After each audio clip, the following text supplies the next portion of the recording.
to it and let's actually start a webinar. We're going to create our webinar on GoToWebinar.com. I'm going to log in.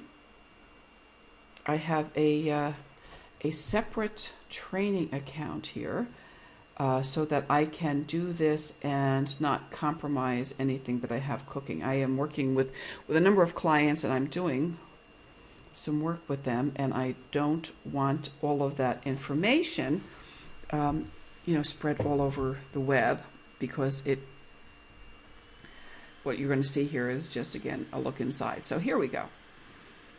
Here is a look at the behind the scenes GoToWebinar, and this is my little new training account. All right.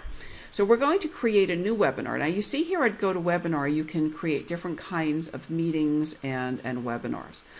And we're going to create one from the start, right from start, and I'm going to show you how to do that. And then I'm going to show you, how you can go over there and get some other information. GoToWebinar, one of the reasons I like it as a platform and a company is that they have an awful lot of really, really neat videos and tutorials. And those videos and tutorials are very, very helpful. So I'm not going to reinvent the wheel. I will show you where to go and get those. But in the meantime, I want to start a webinar, and we'll start one and show you exactly how easy it is. So it's I'm going to time this too, and we'll see exactly how long it takes. So we're going to schedule a webinar. We hit schedule a webinar here, and the first thing it asks you for is a title and a description. Now, if you have other things that you've been doing in other webinars, you can actually kind of reload them and just recreate them. But we're going to call this one. I'm going to call this one 10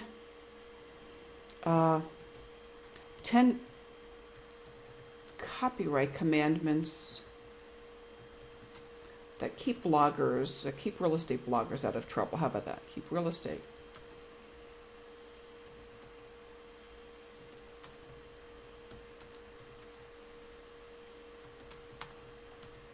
Yeah, blogging and copyright don't really mix very, very well in real estate, and that's one of the trainings I do.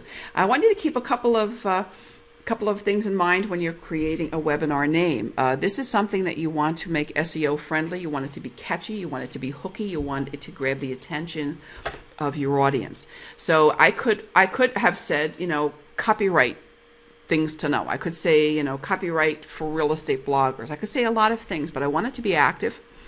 I want it to speak to a result. There has to be a result. The result is that if you follow the rules and you follow copyright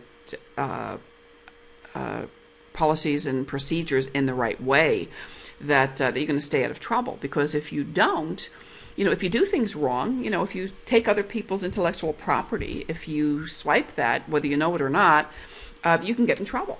And so you want to have a very, very hooky headline, and then you want a description, and then we'll just say this is a webinar about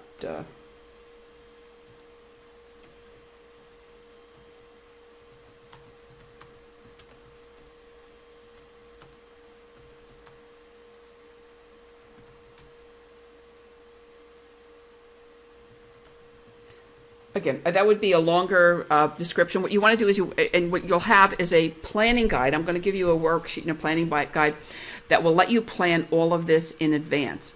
So it will ask you to write a title and a description, a webinar name, a description. You can create that on a worksheet and then just fill that in. And that will make it much easier for you. So when you log into the platform on Tuesday, you will have all of that information and you can use that.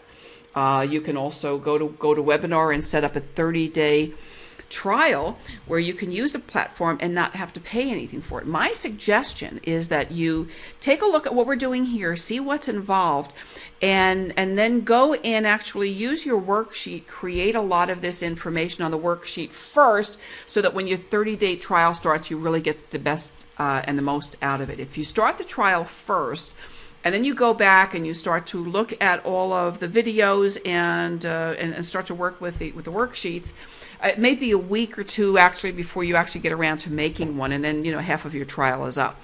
So my suggestion is that you take a look at this now, Don't register yet. Don't register for your trial if you don't have GoToWebinar, but work with your worksheets and get this information in. You want to, you have a total of 2,048 maximum characters in this description box.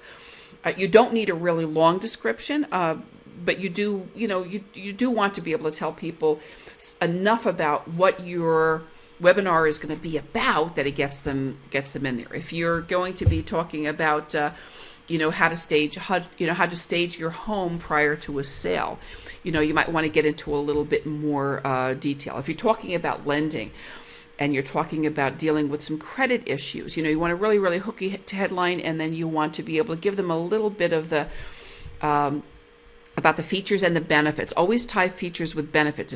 It's about what people are really looking to accomplish, what they want to achieve. At the end of the day, what are they going to get out of whatever it is you're sharing with them? So don't make it about the tool. Don't make it about the information. Make it about the benefit that your attendee will receive at the end of the day when after the webinar is finished. What will they go home with? From Webinar Fever, what you're going to be leaving with at the end of the day, at the end of the training, is an ability to go and start your own webinar, to know what tools you have to use, to know how to write a hooky headline, to be able to do all of this stuff and do it in a way that will attract attendees and build your business, because that's what it's all about at the end of the day.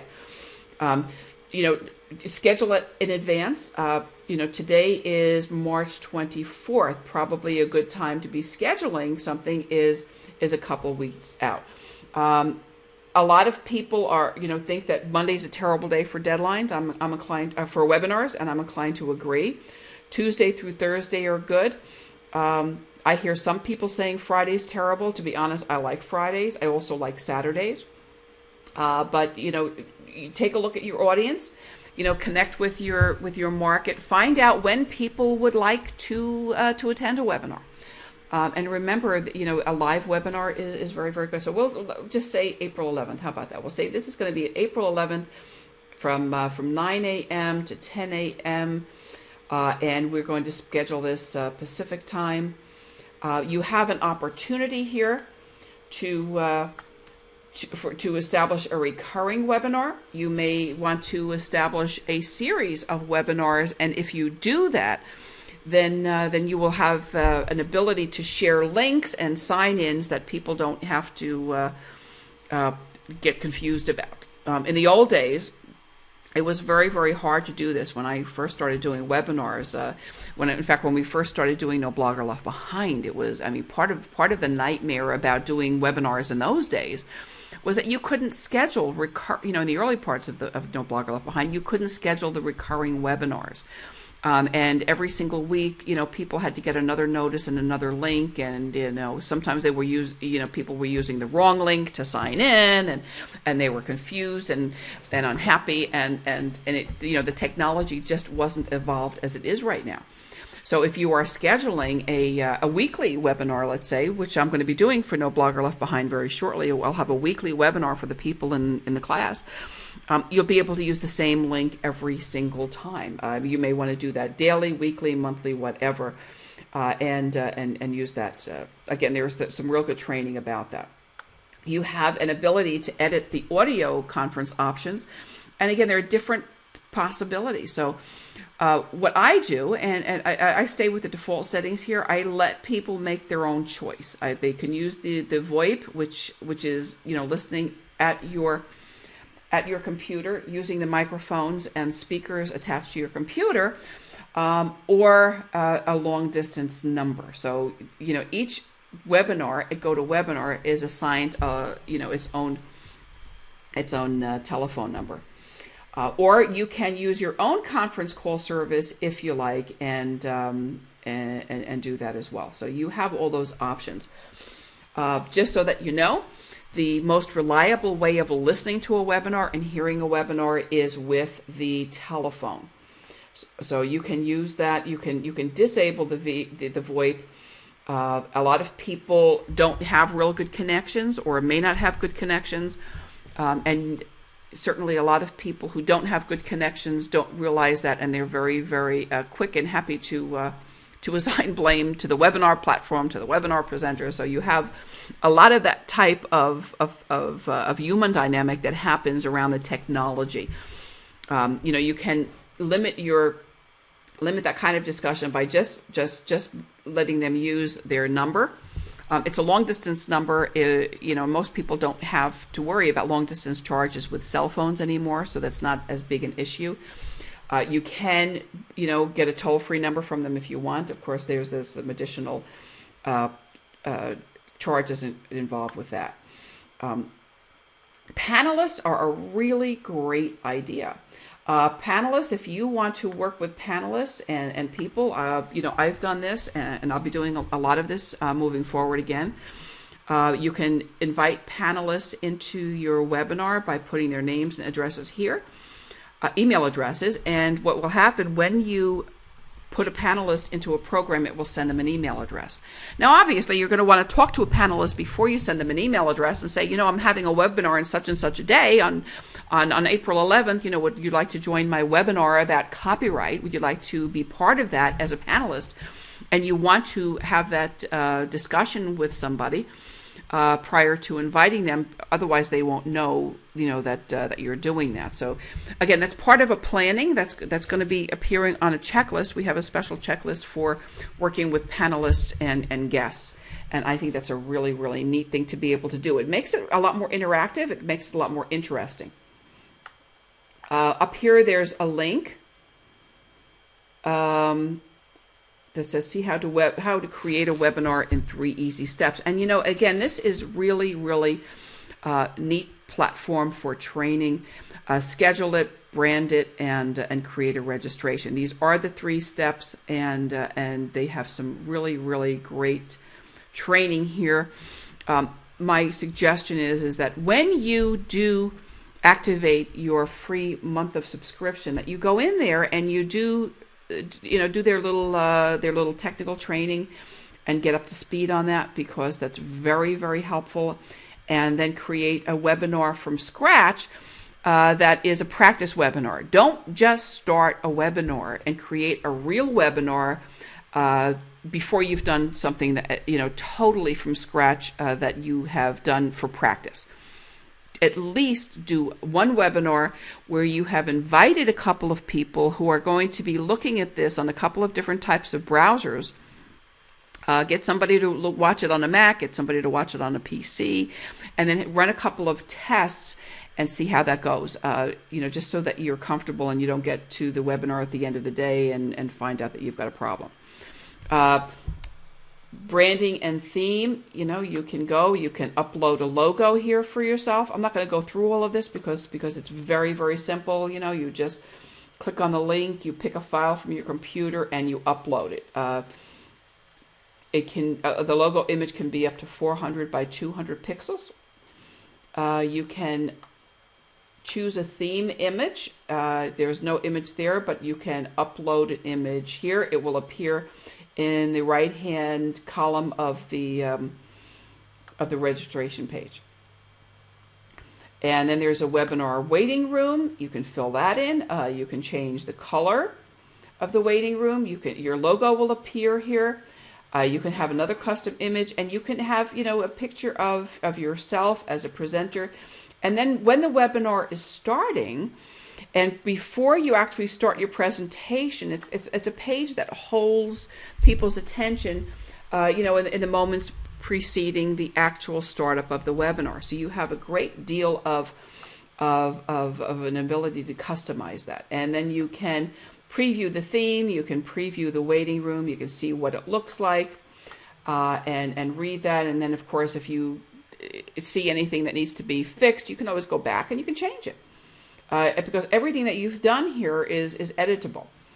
The registration, very, very important page here. Okay, and it's important because a lot of the default settings on this page are settings that you probably want to disable. It's an important rule of thumb to know is that less is more relative to registration. The more information you ask people for, the fewer people are going to come and actually register for your webinar. People don't want to give you a lot of information. The most you want to ask for is their name and email address, and sometimes you only want to ask for their email address for a webinar.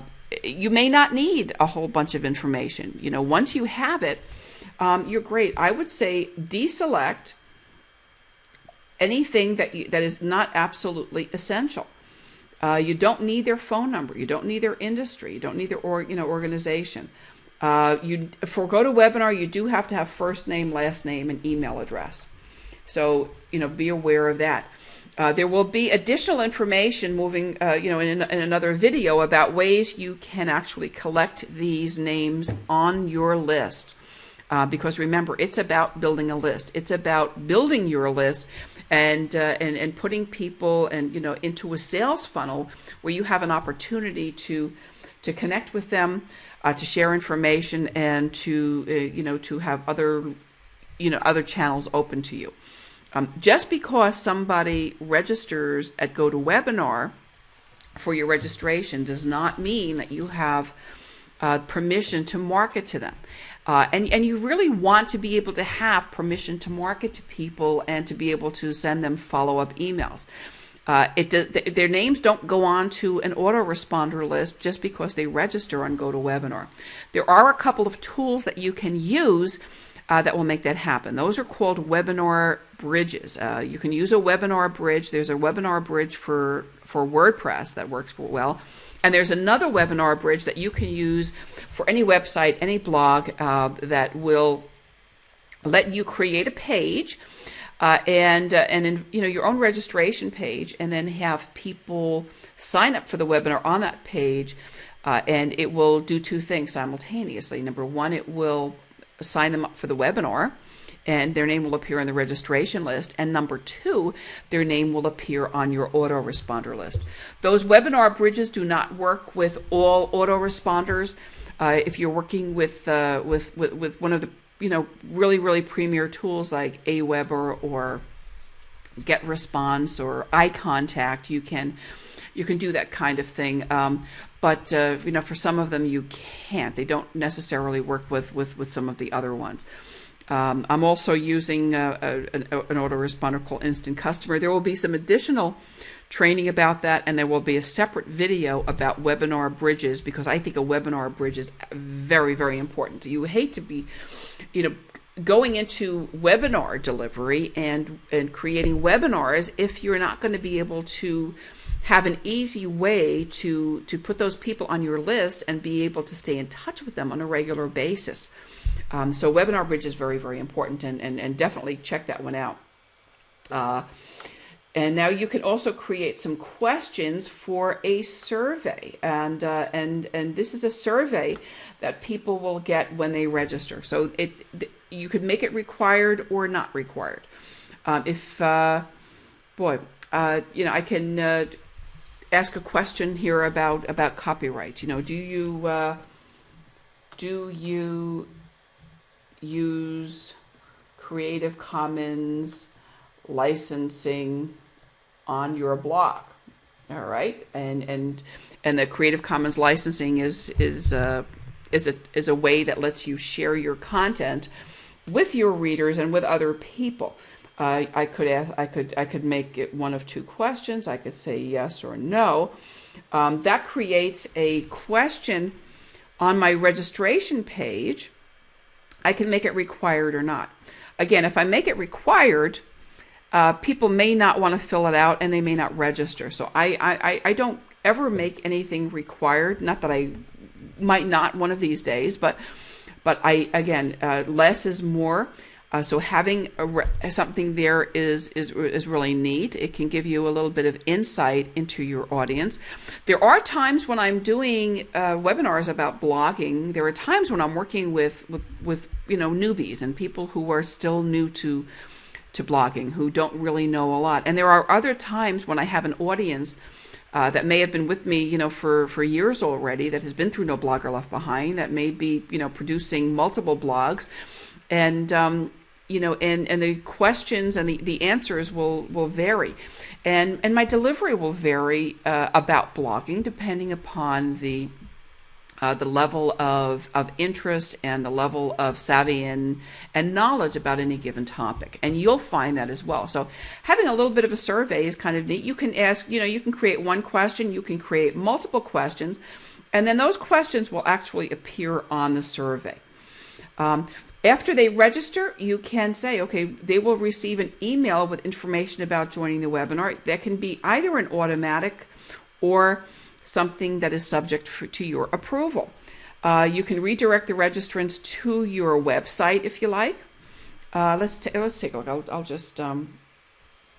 I'll send them here to, how about to No Blogger Left Behind, and then we can preview it. Now, why would you want to approve somebody who's joining your webinar? Well, one of the reasons you may want to approve somebody joining the webinar is if you're doing something to to engage an audience. You may even have some interaction. You may be inviting people to chat with you. You may be doing a lot. You may be working with home buyers or prospective home buyers. You may be working and talking to prospective home sellers. Well, maybe you don't want other realtors from other offices in town to be on the same webinar talking to you, prospects that you're working with. So if there is a likelihood that people are signing up and doing that, that becomes a reason that you may want to get an approval. I think there's another way to handle that, and one of the ways that you can handle that kind of approval is actually you can take a look at your registration list prior to the webinar, and you can remove people from the webinar also. So I mean that's another way of doing that. We can preview our page here. So here's what our page looks like. So I'm only asking for the first name and the last name. We have our title. We have our short description, and here is our question, and people will fill that in. Let's see here. Fran Torsen. Use that, and I can register. When I register, I click okay, this is a preview, so maybe this is not working because it's a preview, so sorry about that. Okay, but it's a good preview. So we close that, and then I can save. What will happen is when I save this whole setup, it will email me the invitation, and here it is right here. So this appears as the most recent webinar in my list. You can go back and you can edit any part of that you like. You can also add it to your Outlook calendar. Again, I really suggest that you go to webinar, to the FAQs, and all of these really neat training videos. They have some very good resources for getting organized. GoToMeeting organizer training, attendee quick start. They have some phenomenal stuff here that you can use. The other thing that will be fun and that I'm looking forward to trying when I'm not doing it live, I'm going to do it very soon, is this new HD Faces. And that is a new program that just came out of beta. Let's see. Yeah, this is a pretty neat platform that will let you actually present yourself to your folks with with your presentation. And again, this just came out of beta. I haven't seen anybody doing it real well yet other than on the tutorial videos, and I was a little reluctant to do that before I had a chance to test it out myself. So that's something I would like to do very soon. So again, take a look at these videos, spend some time, really look at all of them, and then when take one of those videos and then do it. Do what they say. Do the quick start program. Plan a meeting, present in a meeting, and do that. When you do your 30-day 30-day account, you'll have access to two platforms actually. One is called My Meetings, and one is called My Webinar. So they're a little bit different. I'm using webinars for trainings. I'll be talking more about meetings again at some point in time in the training here. But for the purposes of our discussion right now, we are talking about webinars.